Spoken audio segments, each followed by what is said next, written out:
آج کی کہانی مولانا رومی کی مثنوی شریف سے لی گئی ہے۔ یہ حکایت ہمیں یہ سبق دیتی ہے کہ بظاہر اچھی لگنے والی باتوں میں بھی کبھی کبھی دھوکہ اور شرارت چھپی ہو سکتی ہے۔ آئیے سنتے ہیں یہ قصہ۔ ایک شخص نے اپنے گھر میں چور کو دیکھا۔ وہ بھاگئی، یعنی ایسا آدمی جو دودھ دینے والے جانور رکھتا ہے، بھینس یا گائے وغیرہ، فوراً اس کے پیچھے دوڑا۔ چور بہت دوڑا اور پسینے میں شرابور ہو گیا۔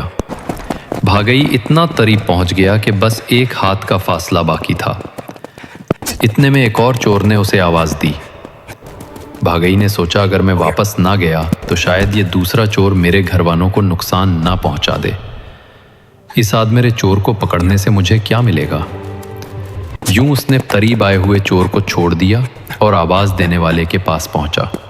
اس سے کہا، دوست، تم نے مجھے کیوں بلایا؟ اس نے جواب دیا، یہ دیکھو، چور کے قدموں کے نشان، وہ اس طرف گیا ہے، ان نشانیوں کے پیچھے چلو۔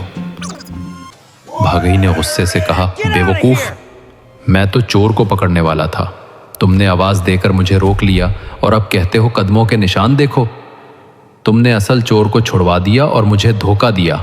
مولانا رومی فرماتے ہیں، سالک پہلے اللہ کے افعال میں غور کرتا ہے، پھر وہ اس کی صفات میں ڈوب جاتا ہے اور آخر کار ذات حق کی تجلی میں غرق ہو جاتا ہے، جیسے پانی کی تہہ تک پہنچنے والا سطح کے رنگ کو نہیں دیکھتا۔ اسی لیے رومی نے کہا، حسنات الابرار سیئات المقربین، یعنی عام نیکیاں بھی مقربین کے نزدیک کم درجے کی ہیں۔ سبق یہ ہے کہ اصل منزل کے قریب پہنچ کر بھی اگر دھوکہ کھایا تو سب کھو دیا۔